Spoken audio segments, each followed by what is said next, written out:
The most recent book in the Bible, the Gospel of John, was written nearly 2,000 years ago, and much of the Bible is much older than that. How can we understand what it might mean for today?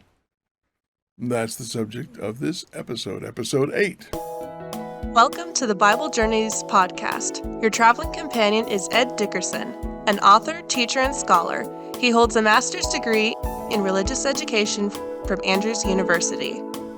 As you explore together, you will learn tools and techniques that illuminate Scripture, renew your faith, and brighten your journey.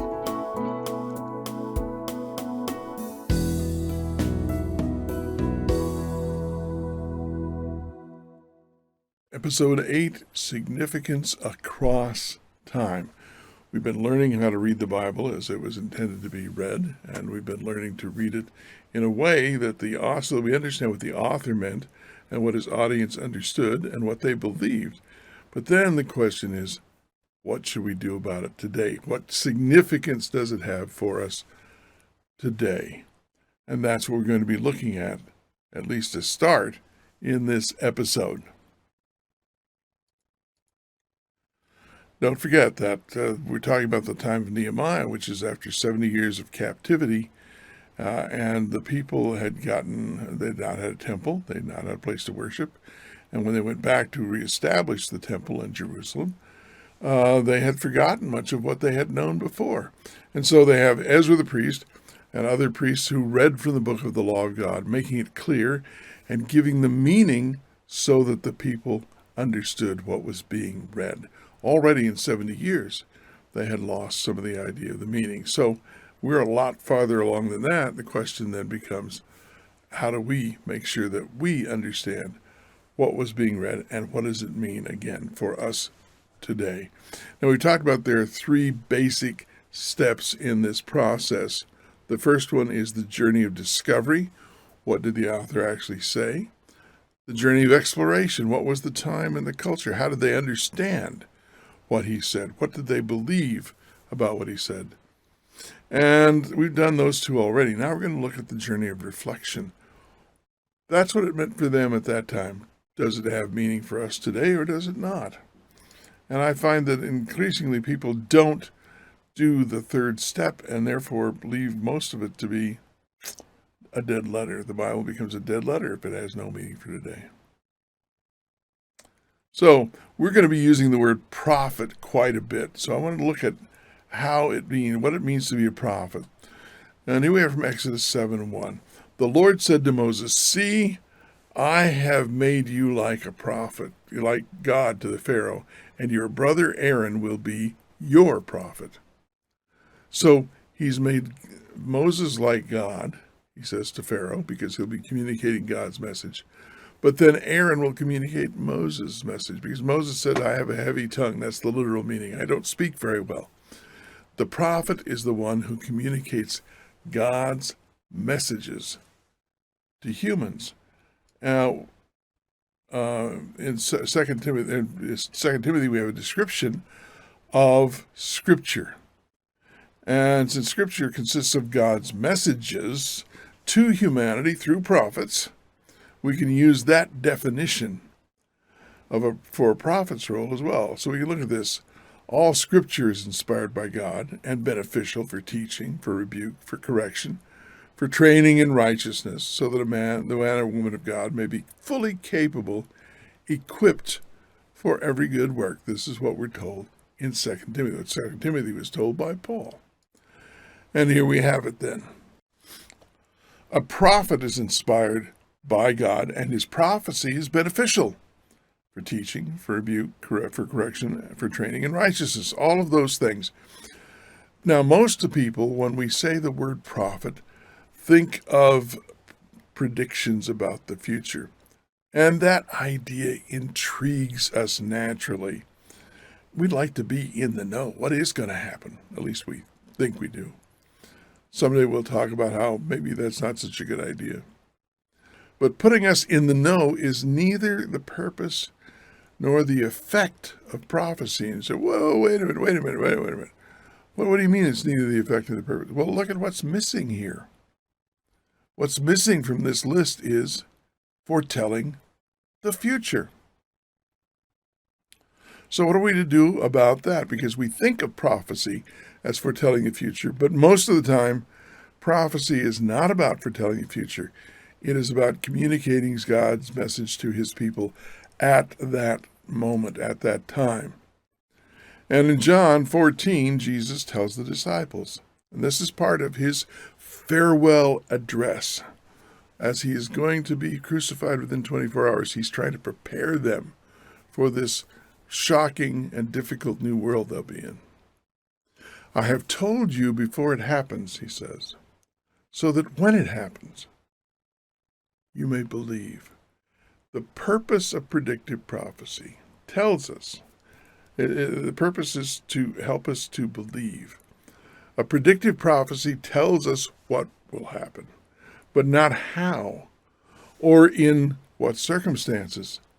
And even knowing what does not guarantee that we will recognize it when it takes place, as we shall see. With all those limitations, how then do we understand predictive prophecies? Well, as it turns out, Danish theologian and philosopher Søren Kierkegaard provides an insight into that very question. Life, he says, can only be understood backwards, but it must be lived forwards. And I can tell you at my age, I'm beginning to understand that. Things which made no sense 40 years ago suddenly make a lot of sense, but only in retrospect. And this is the way prophecy works as well. Most Christians agree that there are numerous prophecies in the Old Testament that point forward to the coming of the Messiah. Yet when he came, most rejected him, and especially those who had studied so much about him. They had studied the Old Testament. Even his disciples did not understand what these prophecies meant, up to and even including Resurrection Sunday. How can I say that they did not understand? Well, Luke tells us in the last chapter of his gospel in a very familiar story. It's the road to Emmaus. And one of the things they say is they're explaining to Jesus, whom they do not recognize, which is, I think, very metaphorical for the fact that they never really recognized, even to this point, after the resurrection, what he was and what he was about. They did not fully recognize him. And here's what they said as they related the events. He said, what are you talking about? And they related the events of the recent weekend. Our leading priests and other religious leaders handed him over to be condemned to death, and they crucified him. We had hoped he was the Messiah who would come to rescue Israel. Despite being with him for 3.5 years, they still managed not to be in the know. So if that was the purpose, it failed. Jesus explained that the very things which caused them to doubt, in fact, provided the final evidence confirming his status and his mission. His crucifixion and death did not signal his failure as a Messiah, but instead were necessary for him to fulfill that role. So here we are back again with Kierkegaard. So when it happens, it builds their faith. That's the purpose of it. If this is true about the disciples after living with Jesus for 3.5 years, and considering many messianic prophecies in the Old Testament, how much more would it be true of other prophecies and of us who have not lived in his presence physically for 3.5 years? So we come back to Kierkegaard, prophecy. Prophecy, like life, can only be understood backwards, but it must be lived forwards. We must look forward to the fulfillment, but we won't understand it. The same is true here with prophecy. We look forward to its fulfillment, but we only understand it fully, or as fully as we can, after it is fulfilled. So we should not go hunting in Scripture for predictive prophecies, hoping that they will tell us exactly what and how it's going to happen. We know what, but how and when will catch us off guard, very likely. There are many indications, many texts that say exactly that. So again, the role of a prophet primarily is not to predict the future, but to speak for God. And that's where you get these for teaching, for rebuke, for correction, for training in righteousness. There's admonition, there's encouragement. There are many things. That is the purpose and effect of most prophecy in Scripture and otherwise. So we're back to this. The Lord said to Moses, "See, I've made you God to Pharaoh, and your brother Aaron will be your prophet." The prophet communicates God's messages to humans. Some messages focus mainly on the future.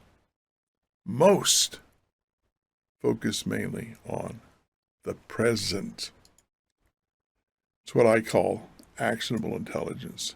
Foretelling and forthtelling are the two categories that theologians talk about when they talk about prophecy. Foretelling concerns what will happen in the future, and forthtelling concerns what should be done in the present. And actually, in many ways, the second is more important than the first. It doesn't mean that prophecy isn't important, but in proportion, we find in Scripture there's far more forthtelling than there is foretelling, and that's because we're in constant need of forthtelling. Again, theologians call predictive prophecy foretelling. All the rest, by far the most of prophecy, is described as forthtelling. And I call that actionable intelligence. It's what you need on the battlefield. And life is a battle. We're in a great battle with Satan on a regular basis. And so it's nice to know that God's going to win. That gives us hope and helps us have faith for the future. But what we need to know most of the time is, what should I do right now? How do I fulfill God's will in my life today, right now? That's the most important part. And there's a great example of this, something called the story of the lost battalion. This is from an article I wrote a number of years ago. During World War I, the 77th Division, with more than 555 men under the command of Major Charles Whittlesey, advanced into the Argonne Forest in France. Their advance was to have been supported on the left by a French unit and on the right by an American one. Unfortunately, the attacks by their flanking units failed, but headquarters could not reach the 77th to inform them of their situation and authorize a retreat. Remember, this is World War I. There wasn't radio around. Isolated and far in advance of the other friendly units, enemy forces quickly cut off and surrounded the 77th Division for 6 days. They fought and died alone. The lost battalion. Runners sent to inform headquarters of the 77th's location and plight repeatedly lost their way or were captured by the Germans. For their part, headquarters did not know where the 77th was, or even if they still existed as a fighting force. To make matters worse, on the third day of their ordeal, Allied artillery began falling on the 77th. In desperation, Whittlesey began releasing carrier pigeons. The first, carrying the message, "Many wounded, we cannot evacuate," was shot down by surrounding German troops. Whittlesey then released a second pigeon with the message, "Men are suffering. Can support be sent?" That bird suffered the same fate as the first. The third and last pigeon, named Cher Ami, I'll note here, my friend in French, was released carrying the following message: "We are along the road parallel to 276.4. Our own artillery is dropping a barrage directly on us. For heaven's sake, stop it." Cher Ami also fell, but somehow managed to take flight again. The blood-covered bird made it back to headquarters about an hour later, despite being blinded in one eye and having its right foot dangling by a tendon. The artillery barrage stopped moments later. The men themselves credited the carrier pigeon Cher Ami and the message it carried with saving all who survived.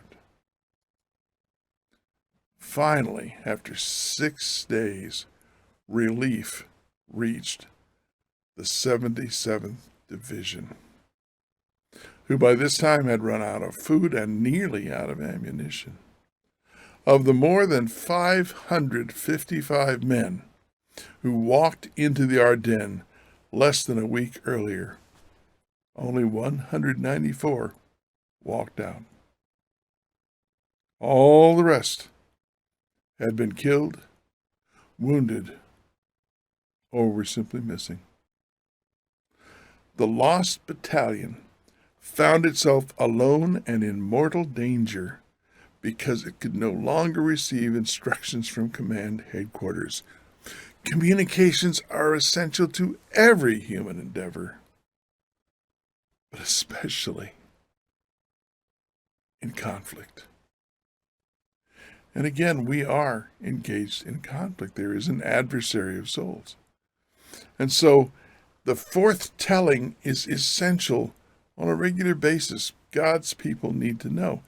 And one of the ways we can find out is we can find the principles in the fourth telling that took place in other circumstances. We can find the principle behind that and then apply that principle to our own circumstances, our own situations. And once again, if we don't do this, we end up with a dead letter. It's no good. It just sits there. Well, that's what happened to them, and that's what we were told about. In fact, I heard this recently about Romans 1 and said, well, Paul said, because men turn to worshiping idols, actual statues of gold and silver and stone and so forth, that a series of calamities befell them. A series of things happened as a result of that idol worship. But I recently heard someone say seriously, well, but we don't worship idols, so that doesn't apply to us. Well, there's a principle behind that, because we don't have to actually worship idols of gold and silver or stone for that to be applicable. Or if we do, then Romans is of little use to us, at least for Romans 1. And in fact, that goes for almost all of Scripture. We don't do the things they did. We've said it was for a different culture, in a different time, under different circumstances. And if we cannot make that apply to our own circumstances, in our own time and place, then it's useless. And this idea of actionable intelligence, of foretelling, is not just in war. Any business owner or administrator of any large institution will tell you that it's more useful to have advice about which course to take today rather than to be given a detailed knowledge of some distant tomorrow. And so we can see that prophecy, in the sense of foretelling, and the majority of prophecy is indeed foretelling, is a divine resource which we desperately need, and we need in that proportion. We need much more advice about what to do today to live God's kingdom life here and now. Much more than we need to know about what's going to happen in the future. Knowing that we're going to win, knowing that it will never be in vain. That's great. That's wonderful. And having our faith built by seeing that God's prophecies about past events have taken place, that's good too. But then we need, on a much more urgent and continuous basis, we need this foretelling. And so those are the three steps that we undertake in the three journeys that we undertake in understanding the Bible. And we have to be able to do this. The journey of discovery, the journey of exploration, and the journey of reflection. And that makes all of our journeys through the Bible more useful for today. And that's so important. Well, I apologize for the tardiness of this, I had both some personal health issues and some technical issues that delayed this. We're going to get right on this, and next we're going to start taking the stories. We said read the Bible as it was meant to be read. It was meant to be read. Most of it is story, because most of it is story. And we're going to start doing that, taking these skills that we've described and understanding a story in this light. And the stories, I can tell you, are exciting. And the first one I intend to take on is one that we all know very well, except for the whole point of the thing and the principles, the reflection, what it means for us today. Thank you for being with me.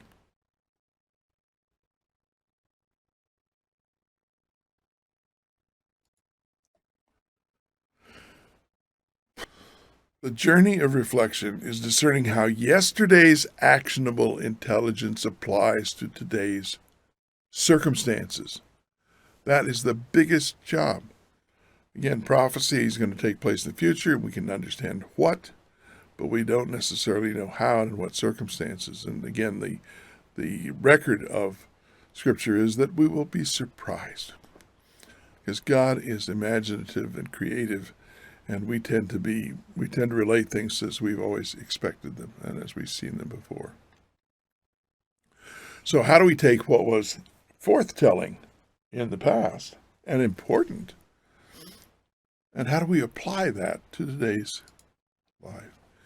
Scripture was written for other people speaking a different language in a different culture, time, and place. Omitting reflection, as I said earlier, renders most of Scripture a dead letter. And that's a real problem. It's supposed to have meaning and value for us today. So, when this actionable intelligence is given, when this forthtelling takes place, a prophet does one of two things. Now, this is primarily about forthtelling, not about predictive prophecy or foretelling. They do one of two things. Either they state a principle, and a principle is something which is true for all people in all places, in all cultures, at all times. That's what a principle is. It's always true under all circumstances. But they can do that, or they apply the principle to a particular set of circumstances. Again, I want to say that a principle is a fundamental truth which applies to all people in all cultures and circumstances, in all places and at all times. That's what a principle is.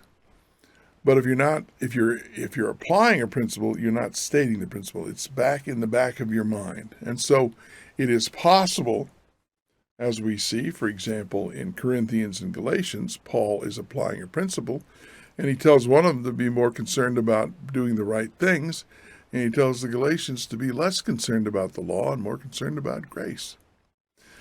And they can seem contradictory, but in fact there's a principle to which he is pushing on both sides. And that's what happens. It can appear contradictory to the person who's not versed, who doesn't pay attention, but in fact, by applying the principle to the time, he's reaffirming the principle. I say there were prophetesses in the Bible, but we don't have any of their writings as far as I know. The application of a principle expresses the meaning and the implementation of a principle within a particular set of circumstances and so forth. So what does that mean here? And I have experience of this because I helped pass a law once. More than one law, actually. And I also helped write the regulations, because you see, the legislature cannot cope with every instance. They set forth, if you will, principles, although it's a little more detailed than that. But they set forth, here's what we want to accomplish. That leaves aside the whole issue of how you're going to accomplish it. First of all, it would take forever if we asked the legislature to do that. And secondly, they're not equipped to do it. They're not experts in a particular field. And so the regulations are written to implement what the statute says. That's very similar to what happens here. There's a principle, but how do you implement that principle? What does it mean here and now in our circumstances? And that makes the Bible practical. Reflection has then, the journey of reflection first determines if the prophetic message is a principle or an application. It's a very simple but not easy. Most things in life that are important are simple but not easy. And that is this a universal truth that is always applied, or is it being applied to a particular set of circumstances? That's an important understanding. So first, that's the first step in the reflection. The second step then is if it is an application, what is the principle? And you may have to find several applications of the principle. As I said, for example, Corinthians and Galatians have differing things to say about the law. And then when we find that principle, then we apply that principle to our present situation, our present set of circumstances. And that's important. That's what makes Scripture a living word today. So, again, most prophecy is forthtelling, providing actionable intelligence, and it either declares a principle or it applies a principle. Remember those basic things. We can go through those. The purpose of predictive prophecy, again, is foretelling. Foretelling. And it is to build our faith. Foretelling is to build our faith.